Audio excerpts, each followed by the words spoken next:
Okay, we'll go ahead and get started. It is just a couple minutes after noon.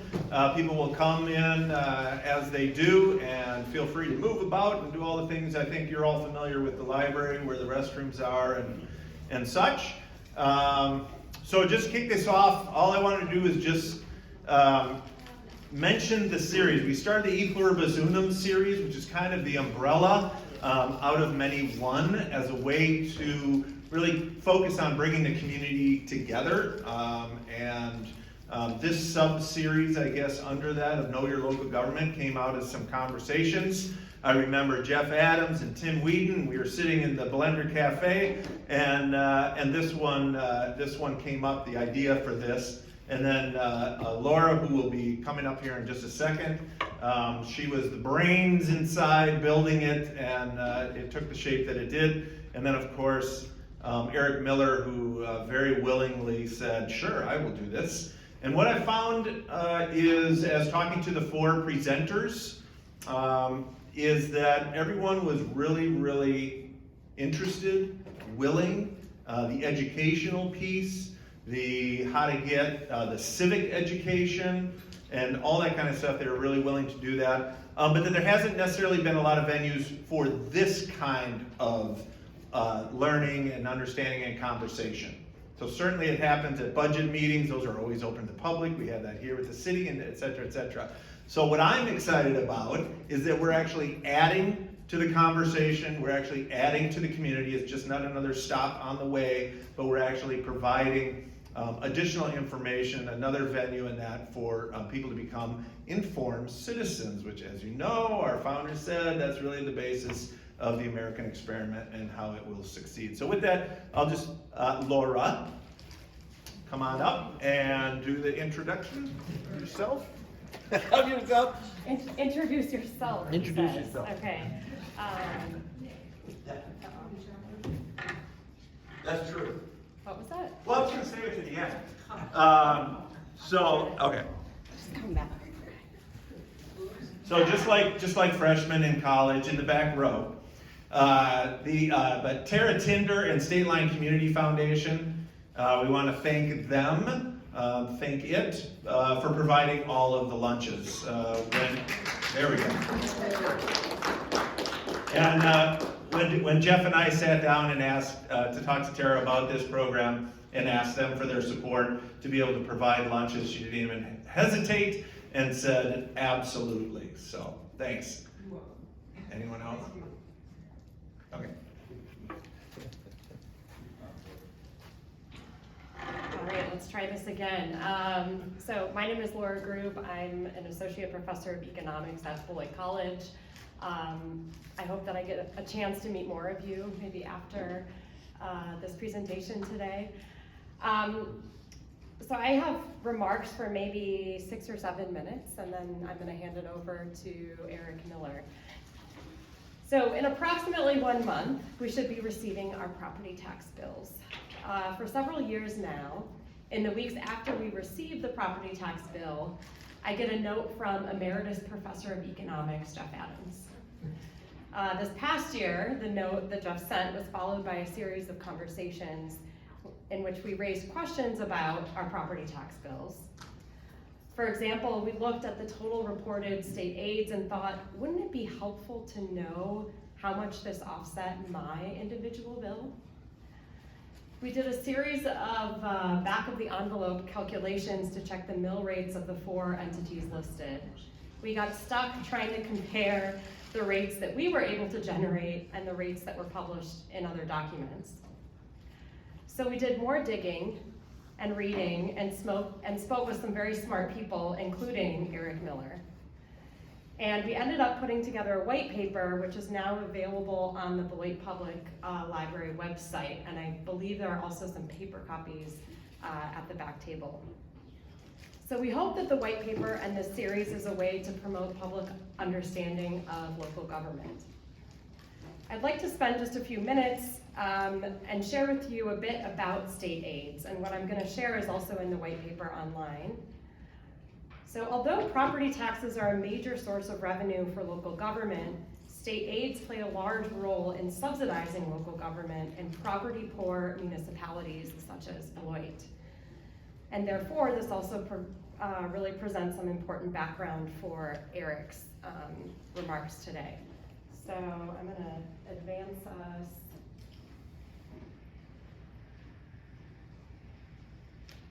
Here we go. All right, this is what I was looking for. So this is an example of a property tax bill. And it is last year's bill, 2021 real estate property tax bill. And the 21 then means that this is the money that's going to be used to fund 2022 budgets. And you can see on the far left, we have the taxing jurisdictions, so the entities that are receiving money through property taxes. Those are Rock County, City of Beloit, School District of Beloit, and Black Hawk Tech. So those, of course, are the 4 entities that we have invited to participate in our series. And for each of these entities then, we have in these columns over here, the amount of money that this property owner ends up paying them. So we have 2020, the previous year's amount, and then the current year's amount. We can see that this property owner paid about $1,400 to Rock County, about $2,500 to the City of Beloit, $2,400 to the School District of Beloit, and $274 to Black Hawk Tech. If we add those together, the total is something like $6,600. There are 2 credits that are applied to reduce the tax burden. And at the end of the day, the property owner pays $6,300. So that was last year. What I want to focus on now is these 2 middle columns that are titled Estimated State Aids Allocated Tax District.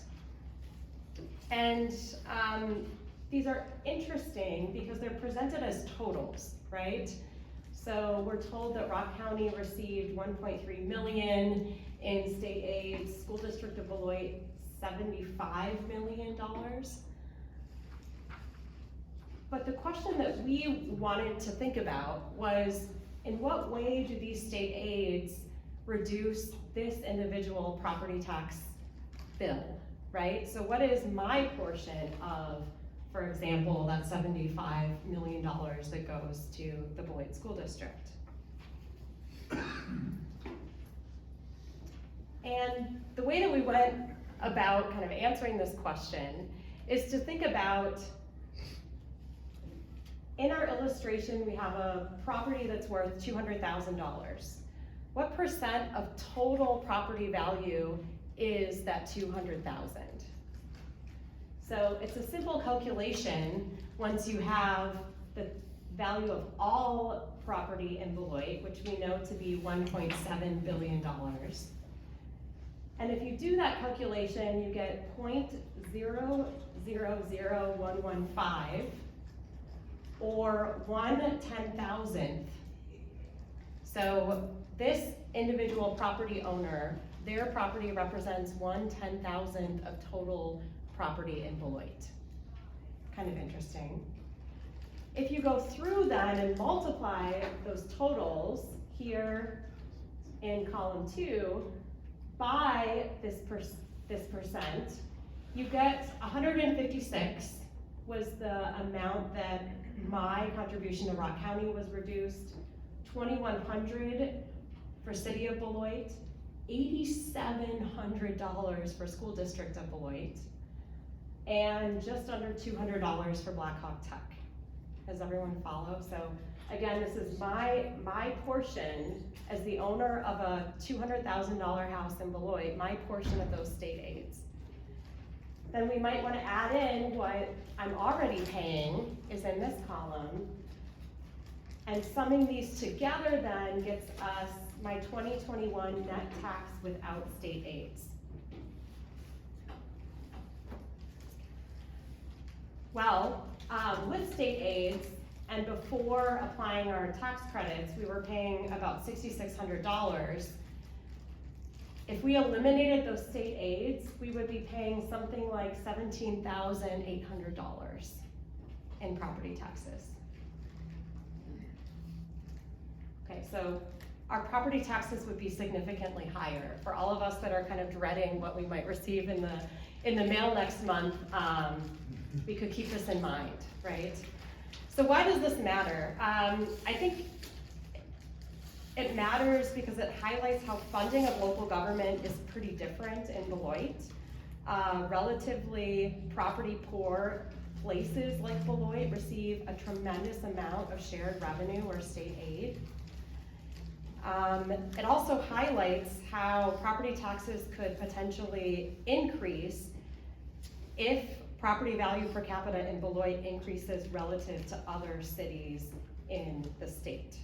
Okay, so it's just, I think, a really great illustration of why we should know something about how public finance works, because it can change. And right now we're receiving a tremendous amount through the state aids process.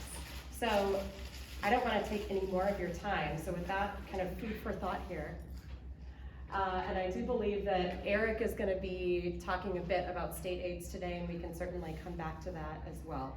So I'm going to hand it over to Eric Miller. Thank you.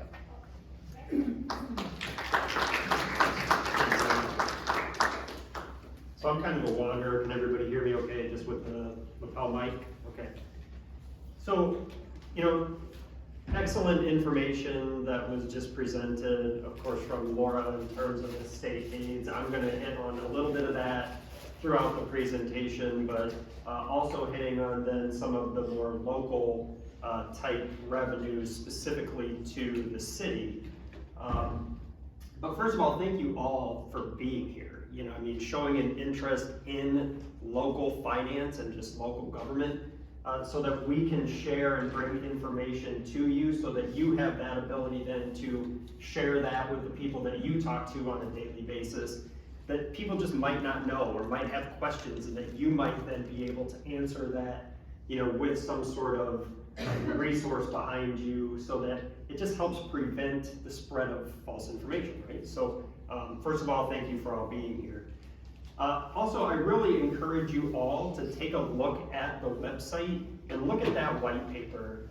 There is a lot of amazing information in there. It's not been presented to me ever in a way like that, and so I would strongly encourage you to take a look at that. There's a lot of information in there. So my name is Eric Miller. I am the Finance and Administrative Services Director for the city. I've been with the city for a total of about 18 years. I've been the finance director for just over 8 years. So all of the numbers that Laura just presented, they all come from somewhere, right? Well, they come from the budgets of all of those individual jurisdictions that make up your tax bill. And so we're going to talk a little bit specifically today about the City of Beloit's finances. And so what do those taxes do?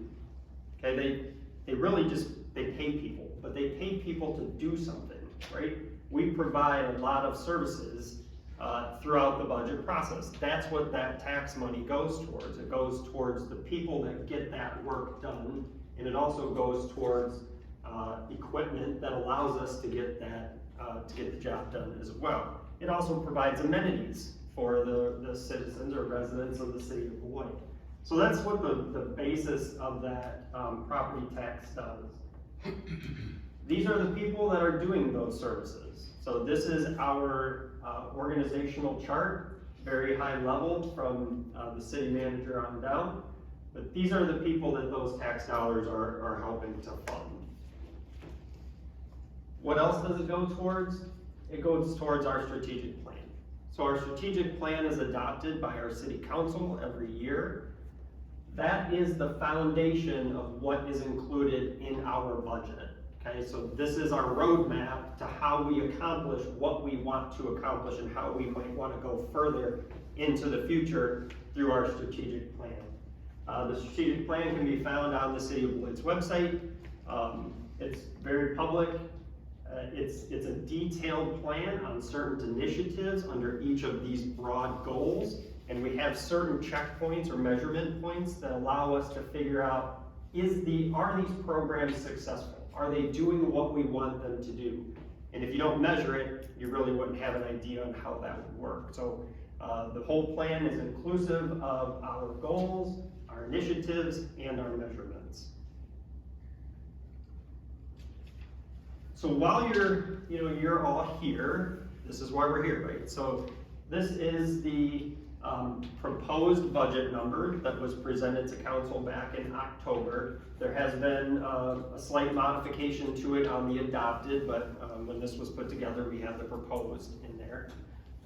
So this is the total budget, all funds for the whole city of Beloit, $111 million. So what this slide represents is a high-level view of fund types that make up that $111 million. We have, in government finance, we use fund accounting, and that's why you have these different types of funds. So each of those fund types are shown here. We have the adopted from 2022 versus what the proposed was at the time, 2023, with percentage increases, or in this case, decreases. So the total budget, all funds, between last year and this year shows a decrease in this slide of 26%. So a lot of that decrease was mostly due to our capital improvement. I think there's a little pointer on here somewhere. So the capital improvement budget right here, that made up most of the decrease in the proposed budget versus last year.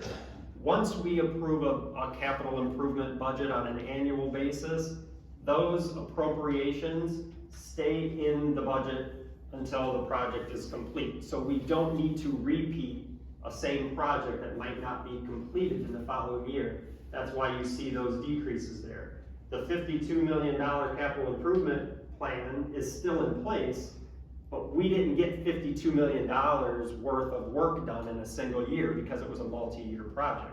So you don't need to reappropriate dollars twice or else you're double counting it. So that's really why you see a decrease there in the capital improvement budget. Also, special revenue funds is the other big decrease there. If anybody has heard, we have something called TIF districts in the city of Beloit. We had a very, very successful TIF district, which was our TIF district number 10, which was the Gateway Business Park. That business park, or that TIF district, closed, so therefore we don't have that revenue stream coming in anymore, and that's the decrease in that particular special revenue funds line item. So we'll get into a little bit more on TIF districts in a little bit, but just as an overall view of the funds, this is what we're going to be talking about today. So how did we get there? How do we get to the budget? So step by step, very high level, we start this process back in April. Send out project request forms, that's part of our capital improvement program. That kicks off our whole budget. From there, we review the requests with every single department that submitted a request form. We also hold a pre-budget workshop every year. We hold that pre-budget workshop at the same time that we present our comprehensive annual financial statements. We do that purposely so that we can show what the results of the prior year were, along with what council should anticipate leading into the budget process this coming fall, or summer fall. Then in July, we go through and request from the departments to project what they think their current year expenditures are going to be. Then they also project what they want to budget for the following fiscal year. Once we compile all that, we go through each of those departmental line budgets, line by line with department and division heads. We want to make sure that we don't miss anything, that everything that needs to be in there is in there. If maybe there was a one-time expenditure in the prior year, we remove that one-time expenditure so that we don't double account for that. And then there could be some one-time expenditures that we need to add. So that's why we make sure that we go through those each individually, line by line. Once that's over, we then have to compile all the data. So there's a lot of behind the scenes work that's not done out in the public that we do internally staff-wise.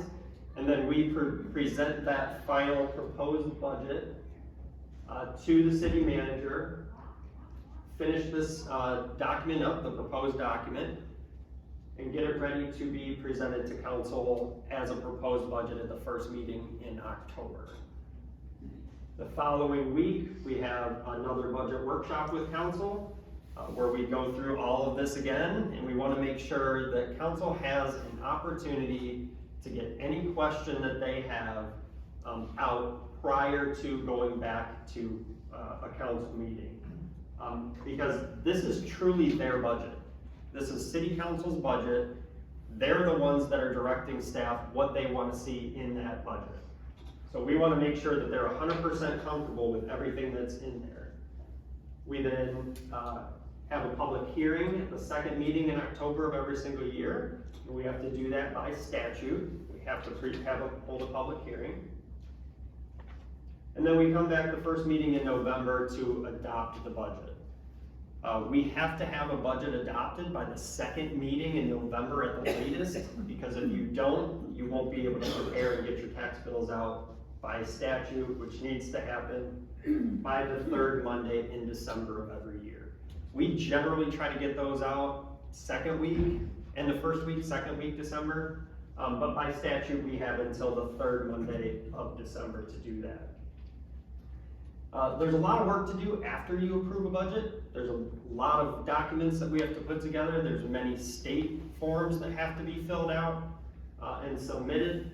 And so we then try to finalize and post that final city budget book on the website by the time we break for the end of the year.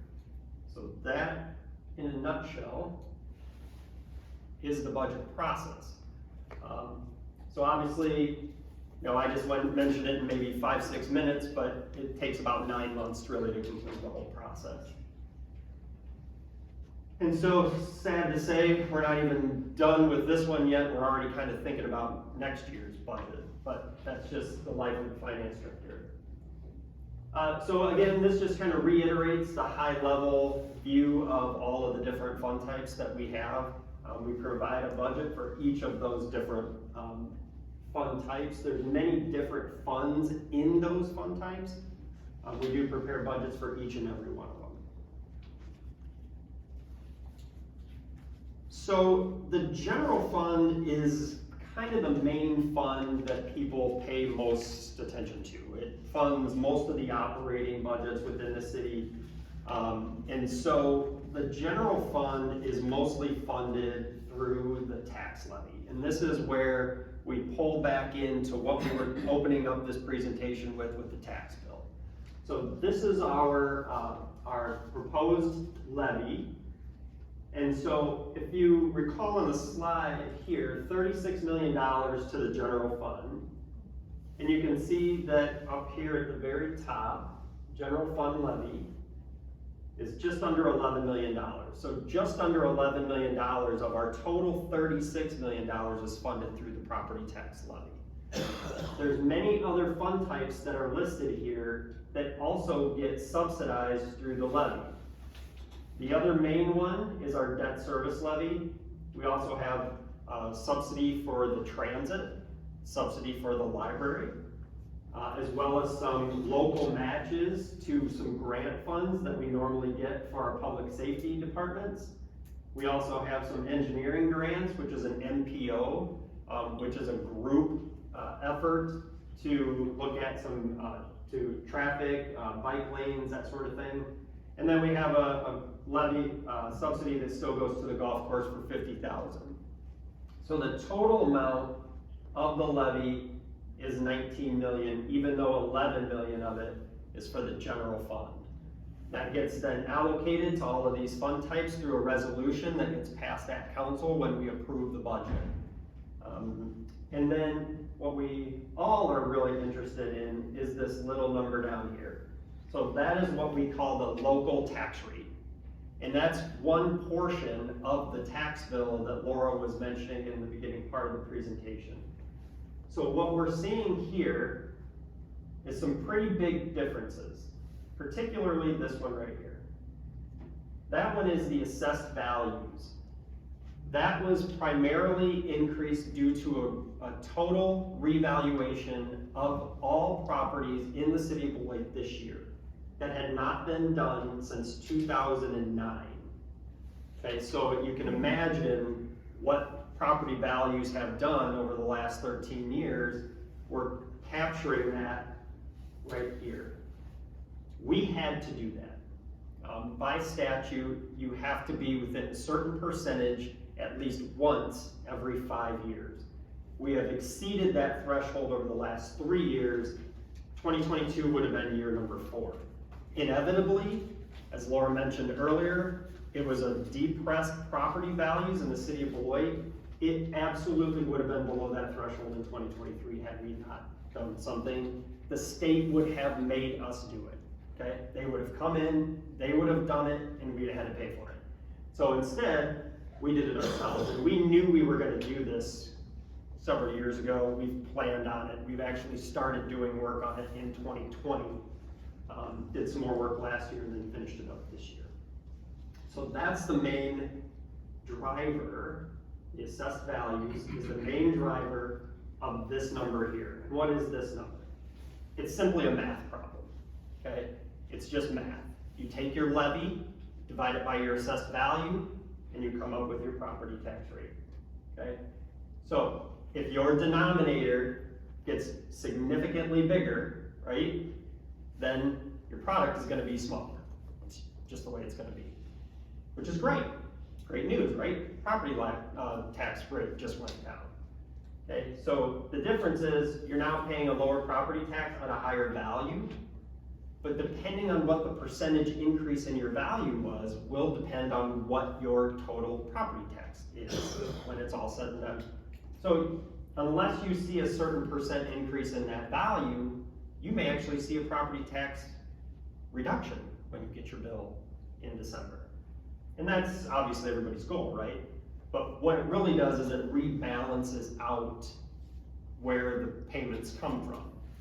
So some people might have had a significantly higher increase than others in the assessed values. Some people might have seen a decrease in their value, which we did see. And so it just evens out. It's called basically paying your fair share. Okay, that's what this is really all about. But to focus on this number here, this is last year's local tax rate, $12.37 per $1,000 of assessed value. It's now projected to be $7.72.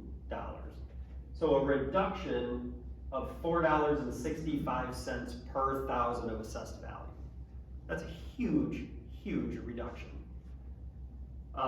Again, that will be then based on your new assessed value. So you're going to see, your assessed values go up, which you all did when you got your assessment notices in the mail earlier this year.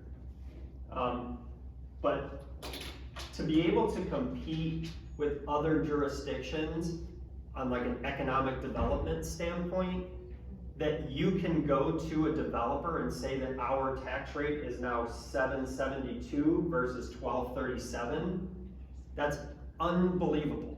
That's like shockingly good. So it's really something to be proud of, to have that lower tax rate.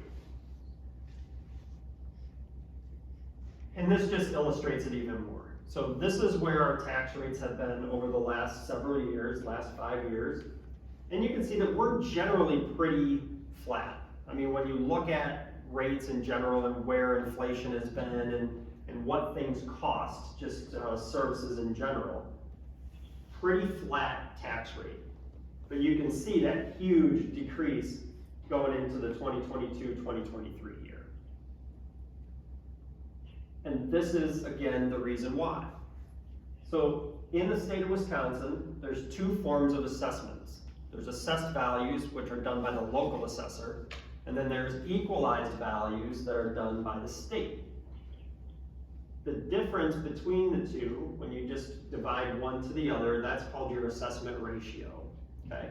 And so what you want to do is you want to have your assessed values as close to your equalized values as you can, because another term for equalized values is market value. That's the market rate, right? And so if your assessed values are here, but the market rate is here, that's lost value. It's just gone. And so that's what drives the tax rate higher, because you have a lower assessment, total assessed value. So in Laura's example earlier, when she was talking about 203,000 of a property divided by the 1.7 billion, being, whatever, 0.00015, the value of that property now may be 300,000, but it's now being divided by almost $2.6 billion, which could potentially be a smaller percentage of the overall levy, okay? So you're gonna see, on your tax bills, you'll see this number represented in that higher assessed value. So back to the general fund, this is the revenue sources of where all the money comes from. Laura also mentioned state aids in her presentation earlier. Okay, out of the $36 million, 54% of it is state aids. 19.6 million comes from the state. Only 35% comes from taxes.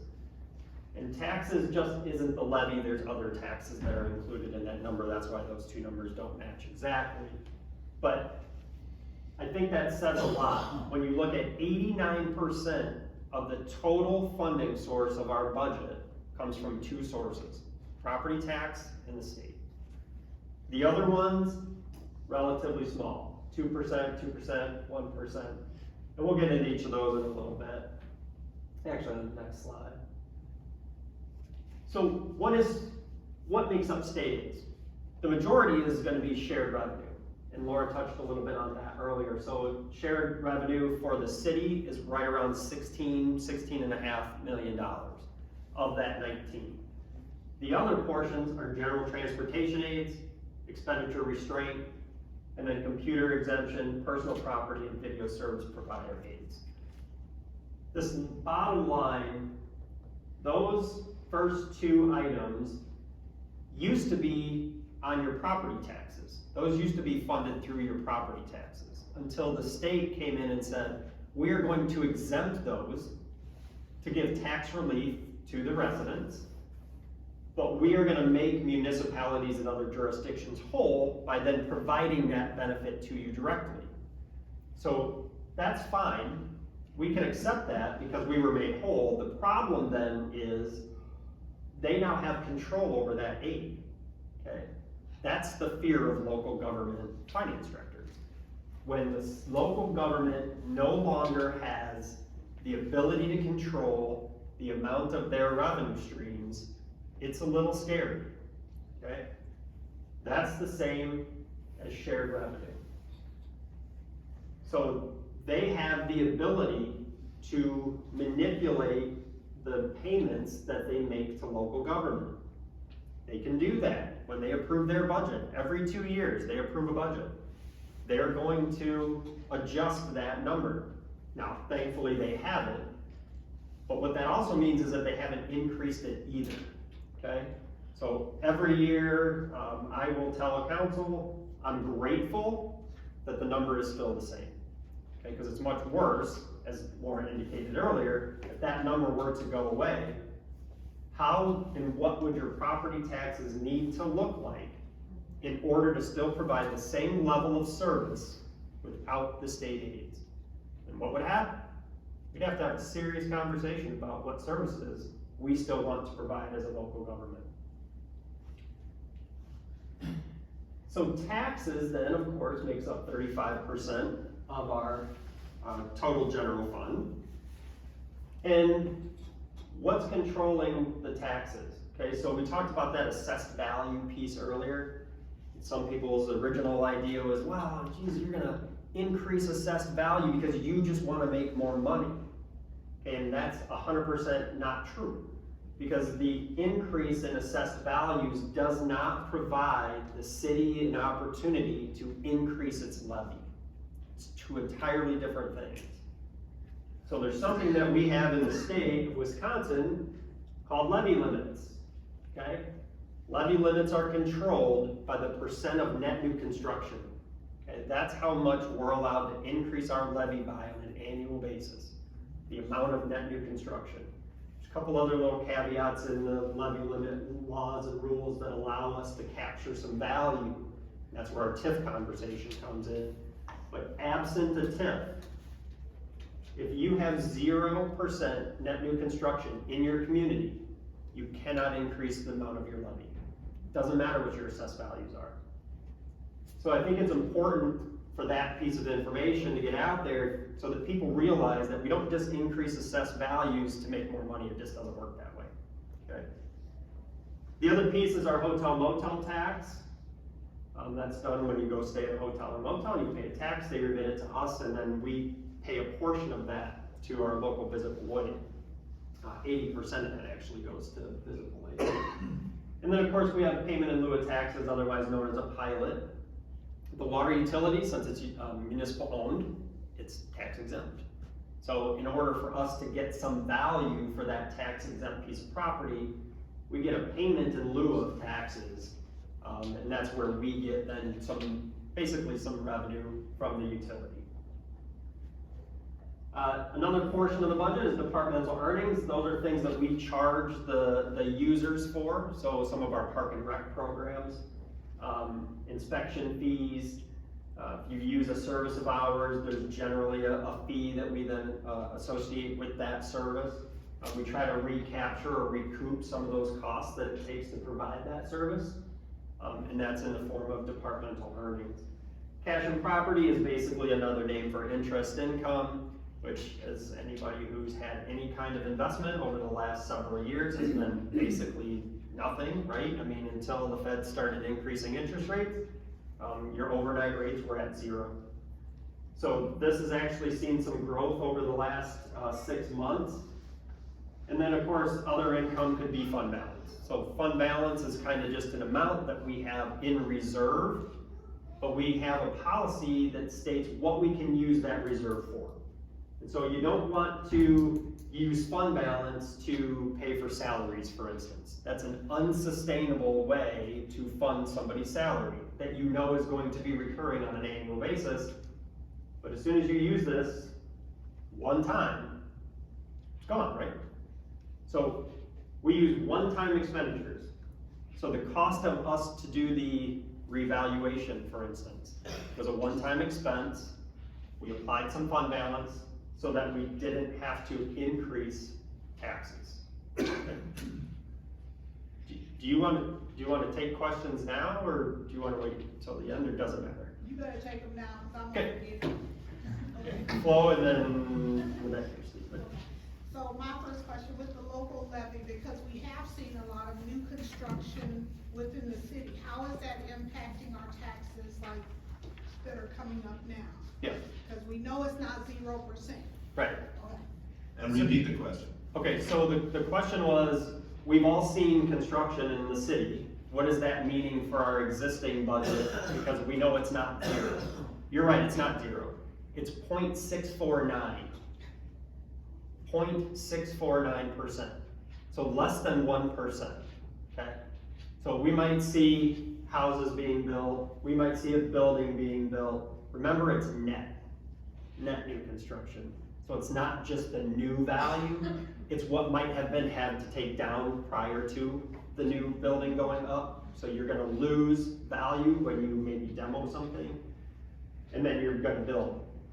The other piece, the way that net new construction is calculated, it's the amount of that net new construction value divided by the equalized value number. So if you divide by 2.6 billion, you would need $26 million of net new construction to make 1%.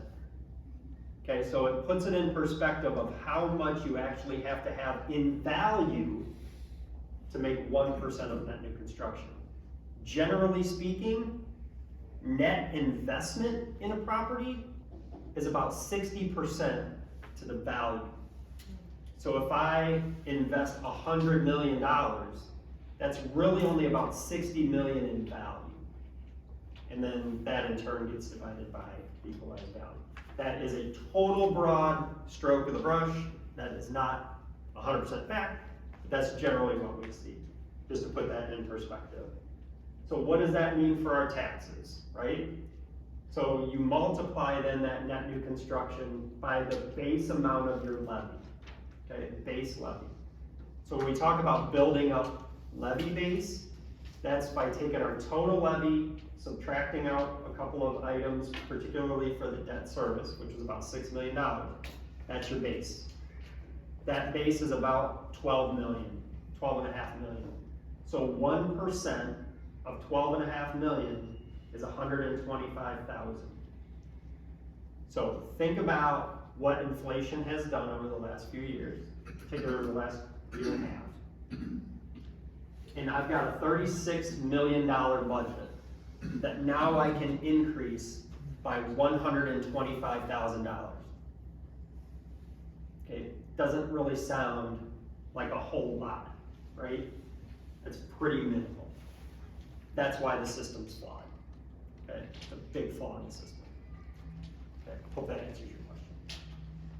Yeah. Okay, in the back here. Yeah, my question was basically to that, what qualifies as new construction, rehab or not, and you have addressed that. Thank you. It does, and on top of that, as you go through different building permits throughout the city, you're doing upgrades in your home, all of those permits do add up to a certain dollar amount that does count towards that net new construction number. I think I had a question here, and then I can come back to the middle. And Eric, make sure you repeat it. Oh, sorry about It's that. probably the easiest way. Okay, yep. During the year, what flexibility or budget adjustments to line items can you make as certain areas run short or may even have a surplus?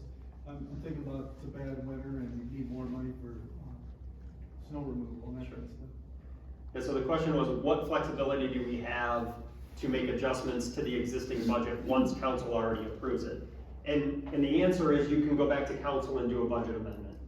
If you would just have to go back to council, you would provide what that difference is that you're looking for.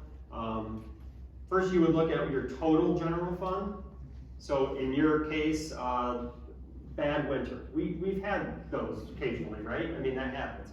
So number one, you try to account for some of that on the front end. If you are going to go over, the snow budget is included in the Public Works Department. As long as the Public Works Department doesn't exceed the budgetary appropriation, you don't have to reappropriate dollars to, say, from parks to snow. Now, if the whole Department of Public Works budget goes over, you then would have to go back and go back to council potentially, because you still have the general fund in its entirety that's appropriated. I don't want to get too far in the weeds, but you kind of get what I'm saying. As long as your total general fund doesn't go over what's been appropriated, you still have some flexibility there. If you wanted to go from, say, the finance department to public works, I don't have the authority to do that. City council does.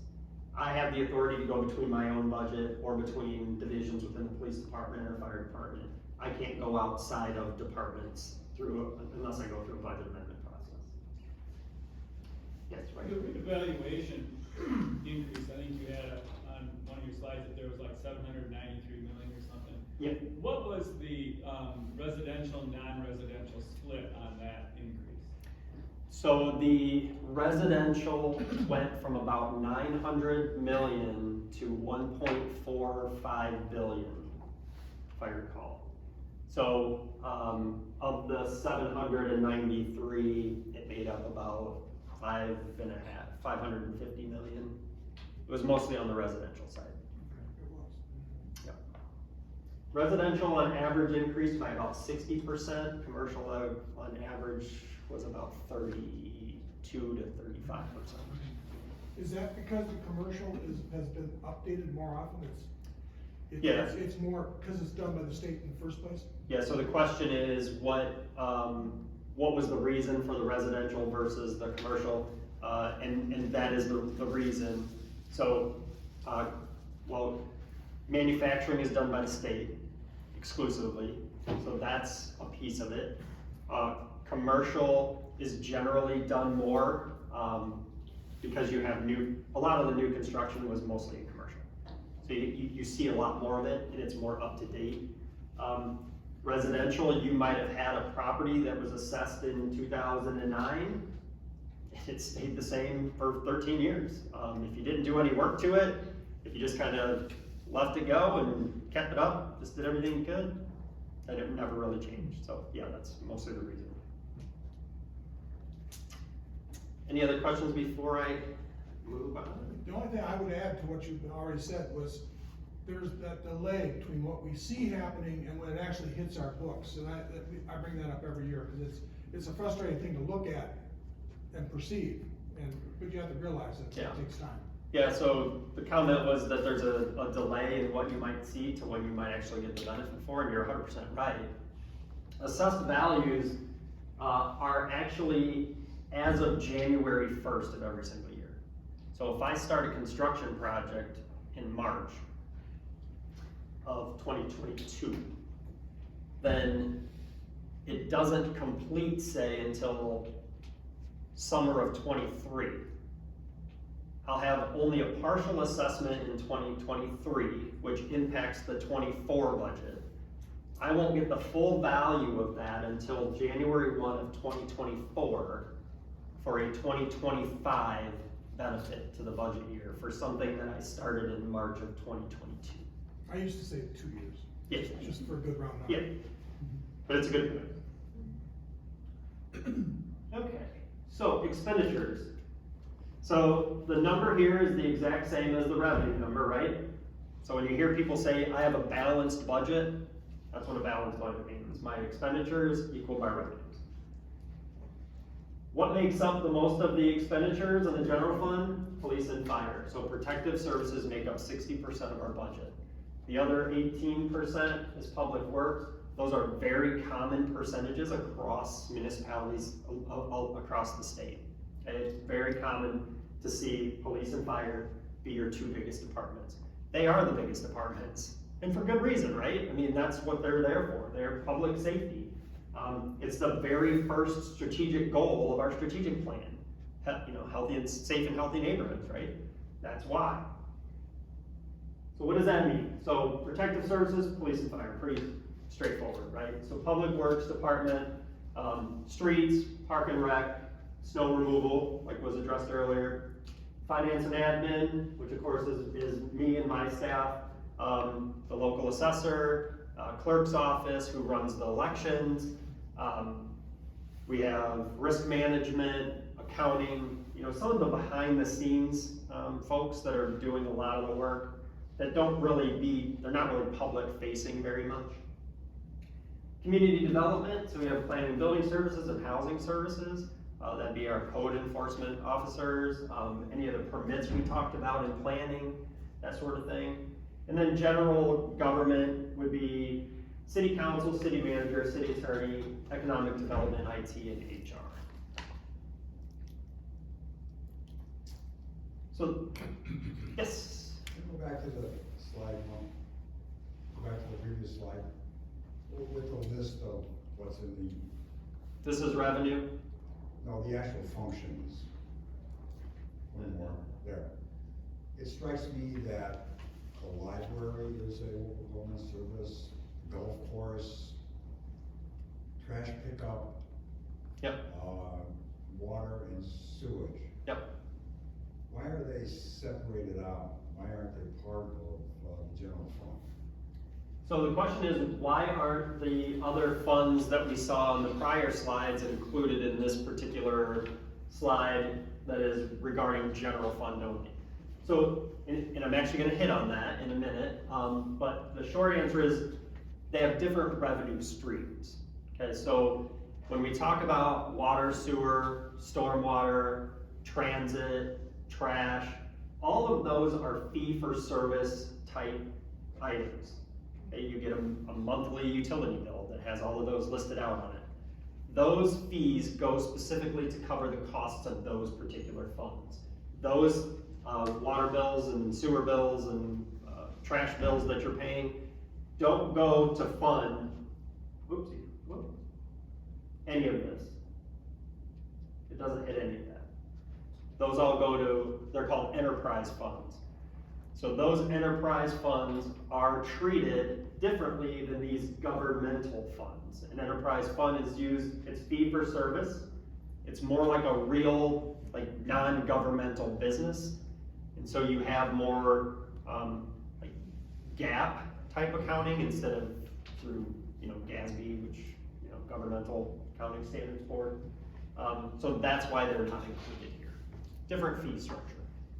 But it makes it look as if the local government is smaller than in fact it is. It does if you look only at the general fund. And that's Comment being it looks like local government's smaller, but it's really not. Only if you're looking at the general fund, that would be correct. And that's why we show our overall budget of being $111 million, which isn't a small amount. Relative to the general fund, agreed, it's 34% or 33% of the total budget. So let me ask a question if I could. Sure. So you have the umbrella of what you just described in the fee for why that is. Yep. Is that because it makes it easier for the entity of the city to push that aside instead of having it all come into one pot and then pushing it out? Okay, so the question is, why do we do it that way? Yeah. Basically, right? Why are we accounting for utility funds in a utility fund, and why are we accounting for it in a general fund and so forth? Yes, it allows us to be able to do it, right? And so, if all of this fell under the general fund, and I briefly kind of mentioned some of it on the levy limit portion of this, right? So if all of those expenses that it costs to run a water utility, run a sewer utility, a stormwater utility, all of those, if they all fell under the general fund, and we wanted to increase those services, we might not be able to, because they would fall under the levy limit, because it's all under the general fund. So you isolate out those utilities separately into separate funds that have a separate fee structure. So now, what did I say earlier? One of the biggest worries I have is not having control over my government, right? My revenue streams. If I have a utility that of course isn't regulated by the state, which the water is, by the way, but wastewater isn't, stormwater isn't, solid waste is not.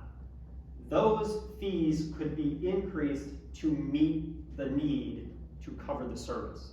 And I don't need a referendum, I don't need any permission from the state, I need city council approval. They have to buy into that, right? So if they do, and they agree, then they'll approve the fee increase. If they don't, then we got work to do. Okay, we gotta figure out how to make that work. So yes, that's exactly the reason.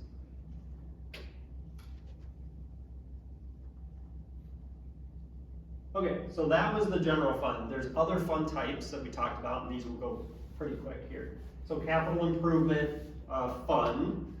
This is that big line item down at the bottom of that slide we talked about earlier that had the decrease in it.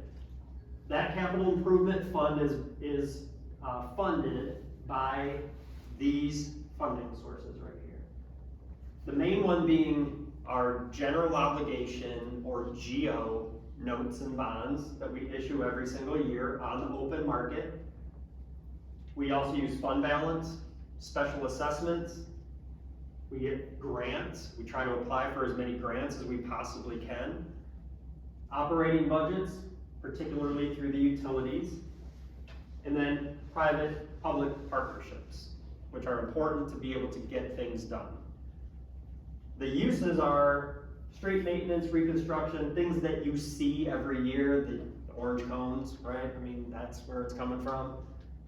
That's our capital improvement budget at its finest. Public buildings and grounds, capital equipment, the snow plows that we are unfortunately needing, redevelopment, development properties, and then of course financing costs.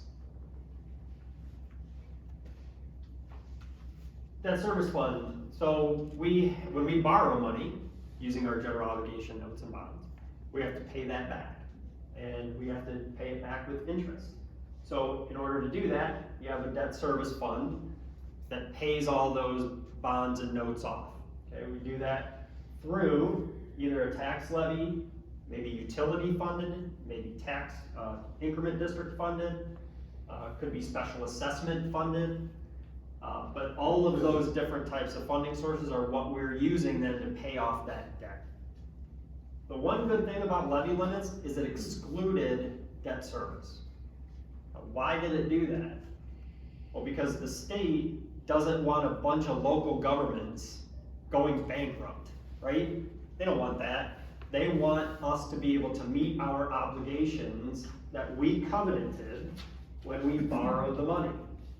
So we are able to increase the tax levy to account for and pay any debt service that is general obligation, okay? That's backed by the full faith and credit of the residents of the city of Beloit. So these are the enterprise funds that we were just talking about. We separate those funds out. Specifically, water, wastewater, storm, ambulance, transit, golf course, and cemetery. Those are all of our enterprise funds. Those all have fee for services. The water utility rates are regulated by the Public Service Commission of the state of Wisconsin. So the city does not have the ability to just randomly increase your water rates. You have to be able to prove that you need that rate increase. In fact, we're actually undergoing a study right now. But we won't probably see any water increase rates until 2024. Special revenue funds. So where we're at right now at the library, one of the biggest special revenue funds that we have, solid waste. All of our TIF districts are special revenue funds, cemetery perpetual care, and grants that we receive. So the big grant that we received most recently is the ARPA funds from the federal government.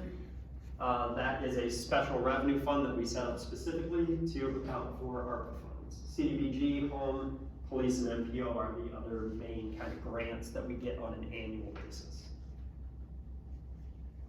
Internal service funds. So internal service funds are funds that the city basically funds for itself through other funds. Okay, so it's kind of weird, but we'll use health insurance as an example. So all of the other budgets pay into our own internal service fund to provide health insurance benefit to the City of Beloit residents, or City of Beloit employees, okay? So it's an internal service fund. We're self-funded, okay? When you hear the term self-funded, that's really what that means. And so we do that through an internal service fund. General liability, fleet, work comp, that sort of thing is also internal service funds.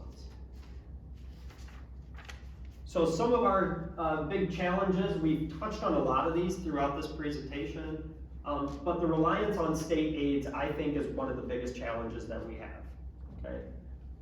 I mean, if we had a choice, would we want to be reliant on the state aids? I wouldn't. I would much rather have a tax base that would cover that, okay? I would. I'm not gonna turn away $16.5 million, I mean, don't get me wrong, but I would rather that not be the case. And so we continue to try to build that tax levy base. The only way to do that is net new construction, that's gonna build your tax base, or closure of TIF districts. Okay, that's another way to do it. That's how we were able to grow our levy in 2022 because we closed TIF district number 10, okay? The other, that allowed us 50% of that growth. The other 50% went for tax relief, which is why the overall tax levy actually declined for 2023. The other one is just new revenue streams. Okay, you have to continue to look and search for new revenue streams. That would be another challenge. And then, state aids, you know, we talked about, they're inherently lower because if they always stay the same and growth in revenue continues and an overall growth, our revenue standpoint, the percent of that state aids is just gonna be lower. If it's not growing with your other revenue streams, it becomes less. When I first started here, state aids were over 60% of our budget. You know, now they're down to 54%, which is great because we've seen growth, but not in the state aids, we haven't seen growth. I have a question about that. You and do? I think I might have asked you before, I didn't get, it was too soon to have an answer. Yep. Maybe you don't have one yet, but the retirement of the TIFs Yes. and the increase in the city's overall assessments, Yes. valuation, Mhm. is that gonna impact our level of state aids maybe next year, not this year? The short answer, so the question is the increase in value of our assessed values and the closure of TID number 10 going to impact our state aids? No, it will not. Good. Yes, it is good. I wondered about that, Yes. because it's a pretty profound number. and- It is. And our state aid levels are very, very high to start with. Yeah, until the calculation actually changes, it's not. Yes. When you brought this up earlier, I thought of the good old days in the eighties. And I'm talking about infrastructure and I'm putting geographic boundaries aside.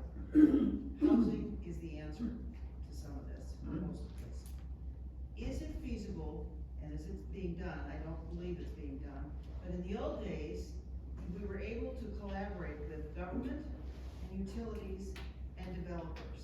Because the cost of infrastructure is so exorbitant that developers don't wanna come in. Is that being done, or is that even being able to be considered going forward? It's not being done as much now as it used to be.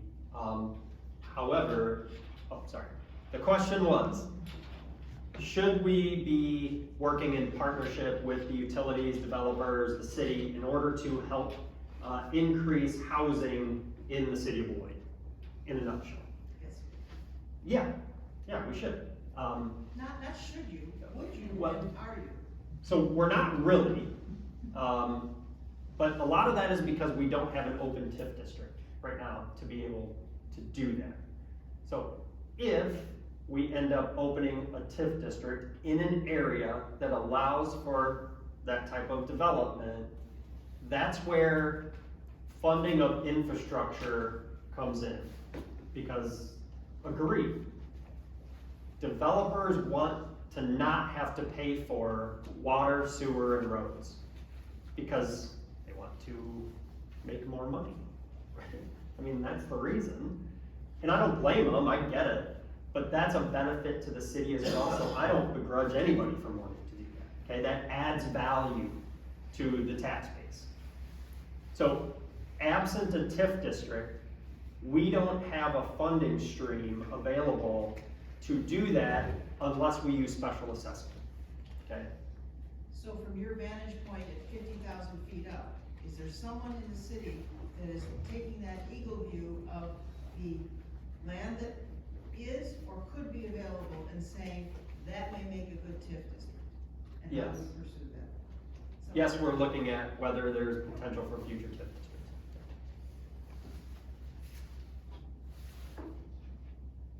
Any more questions? Yes, sir. Can you give me a historical summary of what happened with any of the pandemic funds that the federal government and the state were throwing out there? How Sure. did that affect us? So the question is, where are the COVID funds that we received from either the federal government or the state government? So we received $1.7 million from the CARES Act that was passed in 2020. That was allowed to be used for basically services or capital projects that were impacted by COVID-19. What it didn't do and what it needed to do was needed to be used for revenue replacement. COVID did not have a massive impact on the amount of additional expenditures that the city had. Because a lot lot of stuff shut down, right? So I mean, we had a stay-at-home order from the governor. So if you didn't have to provide a lot of services, then you didn't have additional expense. What we needed was revenue replacement, because you couldn't get service fees for those services now that you weren't providing for. We lost, I mean, if anybody remembers the interest rates, what they were when COVID hit, the Fed had an emergency meeting, cut rates drastically, basically down to zero. So investment income pretty much went zero. So we needed revenue replacement. So the question is, where did the money go? Well, it was used to help offset police, fire, and emergency personnel to combat COVID-19. And so it went to offset salaries for police, fire, ambulance, public works, anybody that was out in the realm of being at risk for COVID in the public. So that's where some of our CARES money went. The other piece was in transit. And so transit had a separate allocation of CARES dollars, and they used that to run on-demand service for transit to help cover expenses, because when people weren't riding the buses, there just wasn't a lot of additional revenue coming in. So in that particular case, we were allowed to use it for revenue replacement. We also used it to help offset some future borrowing costs by doing some capital improvements to the transit areas. And I take that back, I'm mistaken. The transit was 1.7 million. The city's portion of the CARES Act was 650,000. So that's where the money went. So ARPA then is the other piece, and it's not really COVID, it's more of the how do we build back up from being down from COVID. So that's the other piece. Any other questions? Yes, sir. Until 2009, every time I would get my my property tax bill, there would be a nice insert prepared by the city, which would explain where the money came from and where it went.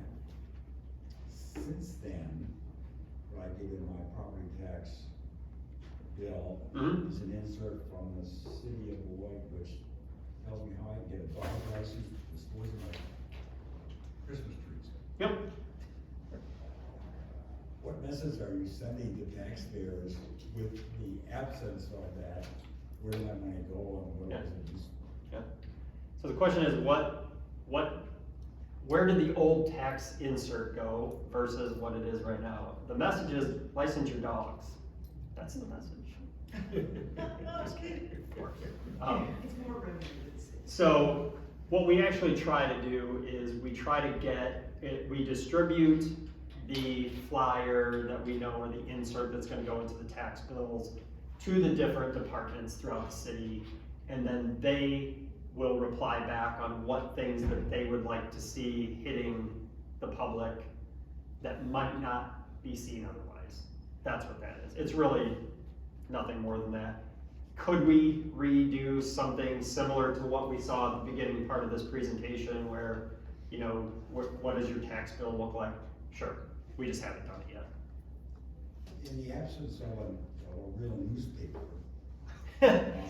Yeah. we are close. We are ignorant of what's going on with our local public governments. We don't know. When I opened up my property tax bill last December and I saw how much my school taxes went up, and after reading in the Beloit Daily News that nothing was going to happen, it was just kind of shocking.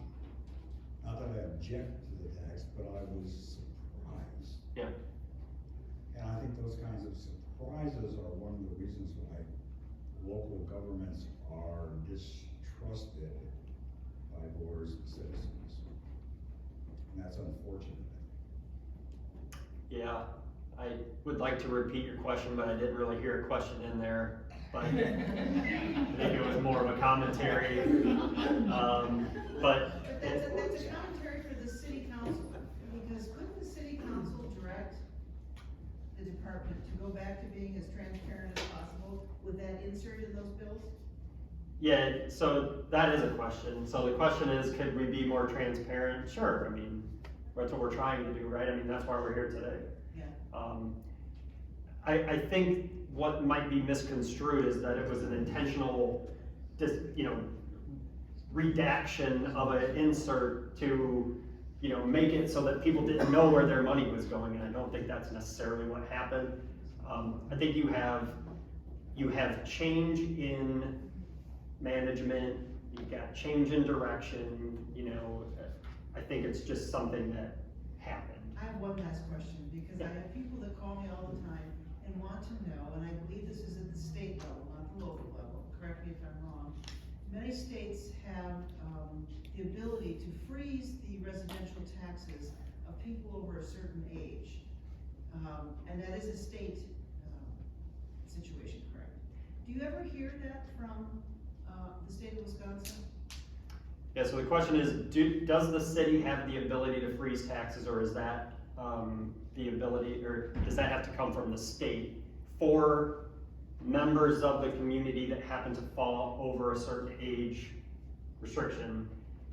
Yeah, the state would have to do that. I know Illinois does, has that type of,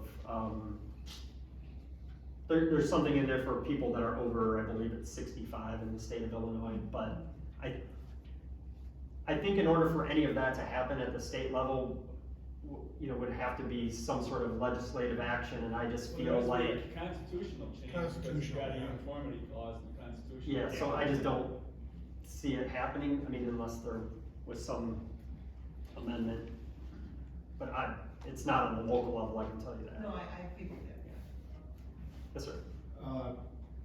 Communication from the city, as well as transparency, I think are primary issues that are challenges for anything. The website could be more perhaps easily accessed, and the ability to send out notices for like meetings like this, of broadening that ability to communicate with the public, I would encourage to be looked into, and I'm sure it is being looked into, and yet at the same time I'm saying I think we fall short. Now, an actual question, rather a comment. I understand, or my understanding is, and you can correct this, that in terms of transportation, the service that we have, it's 90 to 92% subsidized by federal, and 7 or 8% by ridership or whatever. That would seem to be an inefficiency that I know also is being looked at, but are there any proposals on that, and what are the constraints of federal rules, regulations, state regulations that inhibit movement to make that more flexible and serving the public in a greater fashion? So in summary, how can, or what could we do to help balance out the federal subsidy to the transit utility is what I'm kind of hearing you say. The majority of it is more efficient. Yeah. In terms of, it's a lot of money from the federal, not much from our ridership, so Yeah. obviously it's not a thing that is quote unquote working in terms of that amount of aid we're getting. Yeah, so you touched on a couple key words. Federal government and efficiency tends to be somewhat of an issue, right? So when you have something that's that much subsidized through the federal government, it makes it difficult. So it could use some work. I would rather not go on for 20 minutes on it, but we have a limited portion of dollars that can go to help subsidize it. And what the tax levy is doing, it's the local match to the grant funds that we get from the feds and the state. So out of a $2.2 million transit budget, let's see, 1.2 to $1.4 million of that budget comes from the federal and the state governments. 600,000 comes from the city as its local match to those grants. The other 200,000 is ridership, which we generally fall short of when we look at the actual budget.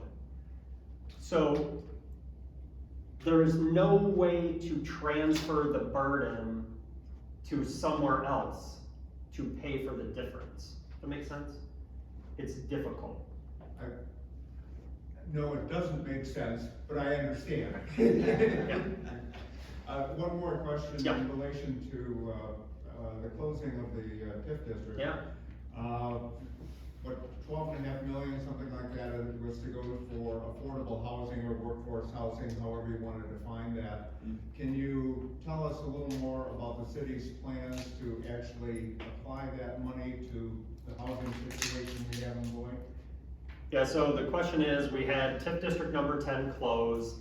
It provided a source of revenue to help build the housing stock in the city of Beloit. How is the city going to be using that money to help do that? So backtrack a little bit, TID number 10 accounted for about 10.5 million of that. The total projected amount over all of the TIF districts when they all close is going to be about 12 to 12.5 million. So just clarifying the number. There's a statute that allows local governments to apply for a 1-year extension to a TIF district in order to use that increment to provide housing. 25% of that can be used for increasing of housing stock. 75% has to be used towards affordable housing. The affordable housing definition is not the same definition that you would find when we are talking about CDBG or HUD. It's a completely different definition. There's more flexibility in the TIF statute instead of through CDBG, through an entitlement community. So, how are we using the money? We don't have an absolute lock-solid plan down yet, but we have basic buy-in from the council on what to do with that money. Some of it would be used for maybe a LIHTC, which is low-income housing tax credit properties. Some of it could be a direct developer incentive. Some of it could be curb appeal incentives. Some of it could be some infill housing development incentives. It's how can we best utilize those one-time funds. So those are kind of some of the ideas that we've tossed around at this point, how we're going to use that money. What's the timeline on that? There is no timeline on the expenditure piece of it. The statutes allow you the flexibility to spend it when you have a program that you want to, get out there. So there is no timeline on it. There's no more flesh on the programs or the people that would be implementing that at this time, though. Is that correct? I'm not sure I understand the question. Well, low-income tax credits or Yeah. something, we don't have anybody in mind that would be applying for those that trying to do it. There's no developers or anything. We don't have an application at this point. Okay. Yeah. Going back to the mailer, the property tax information. Yeah. It seems to me that about 10 years ago, the city did it, and now the county does it. County sends out. The property tax. I wanna say the city did it at one time in the past, I can't remember. I know they did way back. Well, I'm not sure how long ago it was, but it seemed to me that that was when we got that information in the property tax bill, was when the city itself was mailing them out and handling them. And I wanna say that changed 10, 12 years ago. Could be. Question is, when did the county start taking over mailing of the tax bills? They've mailed them for as long as I can remember, but that doesn't mean anything. It just seems to me that that was about the same time frame in my memory. It could be. And I know I brought it up when I was on the council that, Yeah. about stuffing those envelopes, and, the alternative was the utility bill. Yeah, well, spoiler alert, the insert this year is gonna basically look a lot like it did last year. Just FYI, we got then a whole year to work on it, so. Just as long as those guys get the recycling. I will say we did take the dog, we took the dog license application out though, I will say that. There's a link on the website. Register your dog. The truth is though, for 2024, Yes. it would take nothing to create that little flyer. Oh, no, we could, yeah. I think that's a good idea. I think it's an excellent idea and I've got a year to work on it. Little stuff. Yeah. Is there any other questions?